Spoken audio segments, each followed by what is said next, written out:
નમસ્કાર દોસ્તો, ફરી એક વખત સ્વાગત છે તમારું ગુજરાતી ટિપ્સ યુટ્યુબ ચેનલની અંદર। તો દોસ્તો, આજે આપણે આ વિડીયોની અંદર ગુજરાતનો સાંસ્કૃતિક વારસાનો ભાગ 6 જોઈ રહ્યા છીએ।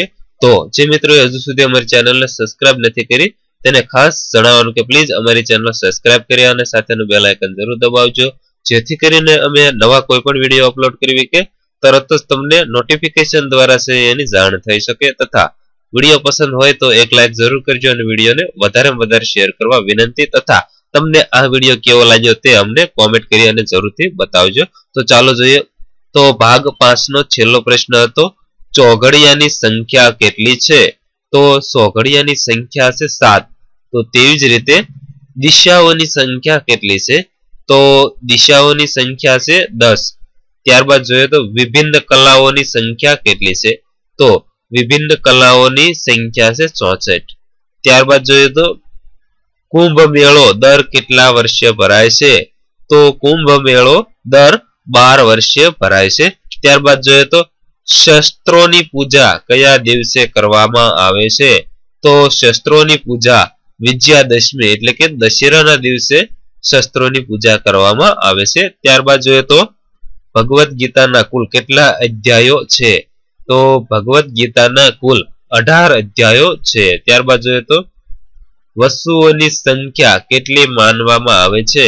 તો વસુઓની સંખ્યા 8 જેટલી માનવામાં આવે છે। ત્યારબાદ જોઈએ તો ભક્તિના કુલ કેટલા પ્રકારો પાડવામાં આવ્યા છે? તો ભક્તિના કુલ 9 જેટલા પ્રકારો પાડવામાં આવેલા છે। ત્યારબાદ જોઈએ તો પુરુષાર્થ કેટલા પ્રકારના છે? તો પુરુષાર્થ કુલ 4 પ્રકારના છે। ત્યારબાદ જોઈએ તો જખનો મેળો કયા જિલ્લામાં ભરાય છે? તો જખનો મેળો કચ્છ જિલ્લાની અંદર ભરાય છે। ત્યારબાદ જોઈએ તો માધવપુરનો મેળો કયા જિલ્લામાં ભરાય છે? તો માધવપુરનો મેળો પોરબંદર જિલ્લાની અંદર ભરાય છે। ત્યારબાદ જોઈએ તો ચિત્ર વિચિત્રનો આદિવાસી મેળો ક્યાં ભરાય છે? તો ચિત્ર વિચિત્રના આદિવાસીઓનો મેળો ખેડબ્રહ્મા પાસે ગુંબખેરી ગામની અંદર છે આ મેળો ભરાય છે। તે જિલ્લો સાબરકાંઠાની અંદર છે આવેલું છે। ત્યારબાદ જોઈએ તો ફૈયાજ સંગીત સભાગૃહ ક્યાં આવેલું છે? તો ફૈયાજ સંગીત સભાગૃહ વડોદરાની અંદર છે આવેલું છે। ત્યારબાદ જોઈએ તો કયું સ્થળ સૌરાષ્ટ્રની સંસ્કાર નગરી તરીકે ઓળખાય છે? તો ભાવનગર શહેર છે તે સૌરાષ્ટ્રની સંસ્કાર નગરી તરીકે છે ઓળખવામાં આવે છે। ત્યારબાદ જોઈએ તો કયું સ્થળ સોનાની નગરી તરીકે ઓળખાય છે? તો દ્વારકા સ્થળ છે તે સોનાની નગરી તરીકે છે ઓળખાય છે। ત્યારબાદ જોઈએ તો કયો પર્વત સાધુઓનું પિયર તરીકે ઓળખાય છે? તો ગિરનાર પર્વત છે તે સાધુઓનું પિયર તરીકે છે ઓળખવામાં આવે છે। ત્યારબાદ જોઈએ તો ગુજરાતની કઈ નદીઓ કુંવારિકા કહેવાય છે? તો ગુજરાતમાંની બનાસ, સરસ્વતી અને રૂપેરી નદીઓ છે આ 3 નદીઓ છે કુંવારિકા નદી તરીકે છે ઓળખવામાં આવે છે અથવા તો તેને કુંવારિકા કહેવામાં આવે છે। ત્યારબાદ જોઈએ તો કયું સ્થળ લકુલિશની જન્મભૂમિ તરીકે ઓળખાય છે?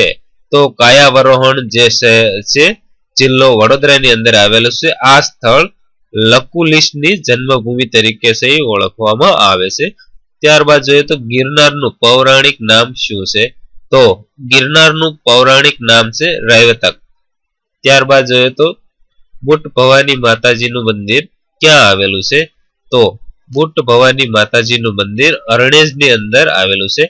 ત્યારબાદ જોઈએ તો માતાનો મઠ કયા જિલ્લામાં આવેલો છે? તો માતાનો મઠ કચ્છ જિલ્લાની અંદર આવેલો છે। ત્યારબાદ જોઈએ તો ગદાધર મંદિર કયા આવેલું છે? તો ગદાધર મંદિર શામળાજીની અંદર આવેલું છે, તે જિલ્લો અરવલ્લીની અંદર આવેલું છે। ત્યારબાદ જોઈએ તો ગુજરાતમાં કુબેર પંથની મુખ્ય ગાદી ક્યાં આવેલી છે? તો ગુજરાતની અંદર કુબેર પંથની મુખ્ય ગાદી સારસાની અંદર આવેલી છે। ત્યારબાદ જોઈએ તો સંતરામ મંદિર ક્યાં આવેલું છે? તો સંતરામ મંદિર નડિયાદની અંદર આવેલું છે।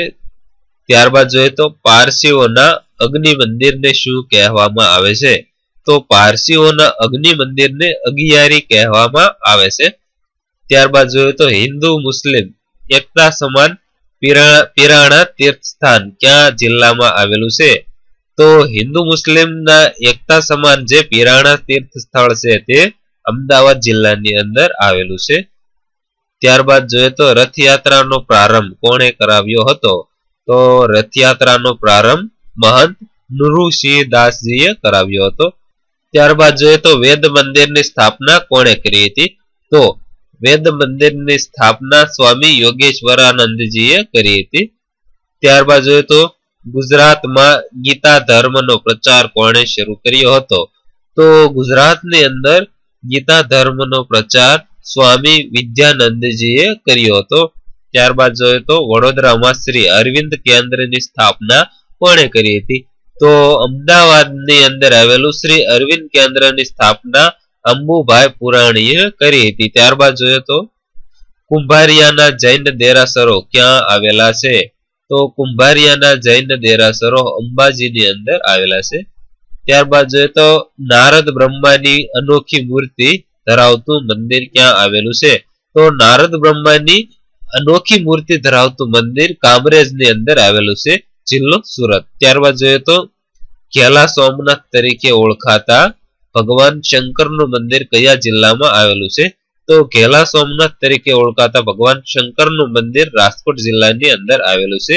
આ સોમનાથનું મંદિર ઘેલા નદીના કાંઠે આવેલું છે. ત્યારબાદ જોઈએ તો કયા મંદિરના બે દ્વારો સ્વર્ગદ્વાર અને મોક્ષ દ્વાર તરીકે ઓળખાય છે? તો દ્વારકાધીશ મંદિરના બે દ્વારો સ્વર્ગદ્વાર અને મોક્ષ દ્વાર તરીકે ઓળખવામાં આવે છે. ત્યારબાદ જોઈએ તો કોરેશ્વર તીર્થધામ કયા જિલ્લામાં આવેલું છે? તો કોરેશ્વર તીર્થધામ કચ્છ જિલ્લાની અંદર આવેલું છે.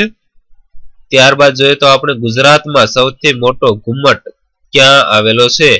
તો ગુજરાતની અંદર સૌથી મોટો ઘુમ્મટ વડોદરાની અંદર આવેલો છે. ત્યારબાદ જોઈએ તો હરિચંદ્રની ચોરી નામનું મંદિર ક્યાં આવેલું છે? તો હરિચંદ્રની ચોરી નામનું મંદિર શામળાજીની અંદર છે આવેલું છે. ત્યારબાદ જોઈએ તો સોમનાથમાં કઈ ત્રણ નદીઓનો સંગમ થાય છે? તો સોમનાથની અંદર સરસ્વતી, હિરણ અને કપિલા આ ત્રણ નદીઓનો સંગમ થાય છે. ત્યારબાદ જોઈએ તો ભાલકા તીર્થ શેના માટે જાણીતું છે? તો ભાલકા તીર્થ શ્રી કૃષ્ણના દેહોત્સર્ગના સ્થળ તરીકે છે જાણીતું છે. ત્યારબાદ જોઈએ તો સરસ્વતી મંદિર ક્યાં આવેલું છે? તો સરસ્વતી મંદિર સિદ્ધપુરની અંદર આવેલું છે. ત્યારબાદ જોઈએ તો અક્ષર પુરુષોત્તમ સંસ્થાનું મુખ્ય મથક ક્યાં આવેલું છે? તો અક્ષર પુરુષોત્તમ સંસ્થાનું મુખ્ય મથક બોચાસણની અંદર છે આવેલું છે. ત્યારબાદ જોઈએ તો ગઢડા કયા સંપ્રદાયનું તીર્થધામ છે? તો ગઢડા શ્રી સ્વામિનારાયણ સંપ્રદાયનું તીર્થધામ છે. ત્યારબાદ જોઈએ તો કાળકા શિખર ક્યાં પર્વત પર આવેલું છે?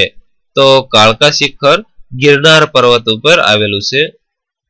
ત્યારબાદ જોઈએ તો ખડાયતા વણિકોનું કોટયર્ક મંદિર ક્યાં આવેલું છે? તો ખડાયતા વણિકોનું કોટયર્ક મંદિર તારંગાની અંદર આવેલું છે. ત્યારબાદ જોઈએ તો શંખેશ્વર કયા ધર્મના લોકોનું તીર્થધામ છે? તો શંખેશ્વર જૈન ધર્મના લોકોનું તીર્થધામ છે. ત્યારબાદ જોઈએ તો ભદ્રેશ્વરના જૈન દેરાસરોનો જીર્ણોદ્ધાર કોણે કરાવડાવ્યો હતો? તો ભદ્રેશ્વરના જૈન દેરાસરોનો જીર્ણોદ્ધાર દાનવીર ઝઘડુશાહે કરાવડાવ્યો હતો. ત્યારબાદ જોઈએ તો પાલીતાણામાં કુલ કેટલા દેરાસરો આવેલા છે? તો પાલીતાણાની અંદર કુલ 863 જેટલા દેરાસરો આવેલા છે. ત્યારબાદ જોઈએ તો હસન પીર દરગાહ ક્યાં આવેલી છે? તો હસન પીર દરગાહ ચાણસ્મા તાલુકાના દેવમાલ ગામની અંદર આવેલી છે. ત્યારબાદ જોઈએ તો યહૂદી લોકોનું એકમાત્ર સિનેગોગ ક્યાં આવેલું છે? તો યહૂદી લોકોનું એકમાત્ર સિનેગોગ ખામસા પાસે અમદાવાદની અંદર આવેલું છે.